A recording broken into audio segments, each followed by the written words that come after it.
പഠിച്ചു തീർന്നിട്ടില്ലെങ്കിലും വളരെ കോൺഫിഡൻ്റ് ആയിട്ട് വ്ളോഗൊക്കെ എടുത്ത് എക്സാമിന് പോകാൻ നിൽക്കുന്ന എന്നെയാണ് നിങ്ങളീ കാണുന്നത്. മാറുവാനേഴ്സ് കോളേജിലാണ് എക്സാം സെൻറ്റർ കേട്ടോ.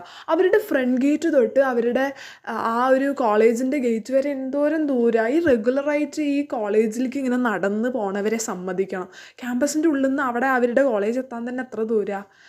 ഓക്കെ, അങ്ങനെ എക്സാം കഴിഞ്ഞിട്ട് ഇറങ്ങിയപ്പോൾ എൻ്റെ മനസ്സിൽ എന്താണെന്ന് അറിയോ, ജനഗണമന പാർട്ട് 2 എപ്പോൾ ഇറങ്ങുന്നത്? നിങ്ങൾക്ക് അങ്ങനെയൊക്കെ തോന്നാറുണ്ട്? എക്സാമിനേഷൻ സെൻറ്ററിൽ ഇരിക്കുമ്പോഴാണ് ഞാനിങ്ങനെ എല്ലാ കാര്യങ്ങളും ആലോചിക്കുക. അങ്ങനെ എക്സാം കഴിഞ്ഞ് ഞാൻ നേരെ പെട്ടെന്ന് വിശന്നിട്ടൊരു പഴംപൊരി കഴിച്ചു. ഫ്ലോപ്പ് ഗൈസ്, വളരെ ഫ്ലോപ്പായിരുന്നു. അങ്ങനെ ഞാൻ സംസമിൽ പോകാൻ തീരുമാനിച്ചു. സംസമിൽ പോയി കഴിഞ്ഞാൽ എന്താണെങ്കിലും അറിയാം, ഷവായി അല്ലെങ്കിൽ അൽഫാം എന്തെങ്കിലും വാങ്ങുക. എന്നാലും ഞാൻ ആ മെനു നോക്കും. എന്നിട്ട് പറയും, ചേട്ടാ പൊറോട്ടയും ഷവായും അല്ലെങ്കിൽ പൊറോട്ട അൽഫാം. അപ്പോൾ അങ്ങനെ ഞാൻ അൽഫാം കഴിച്ച് ഇന്നത്തെ ദിവസം അവസാനിപ്പിച്ചു ഗൈസ്. ബൈ. അത്രേ ഉള്ളൂ. നിങ്ങൾ കുറച്ച് വീഡിയോ കഴിഞ്ഞില്ല. ഓക്കെ, നിങ്ങൾ കുറച്ചും കൂടി എൻ്റെ അൽഫാം തിന്നുന്ന തീറ്റ നിങ്ങൾ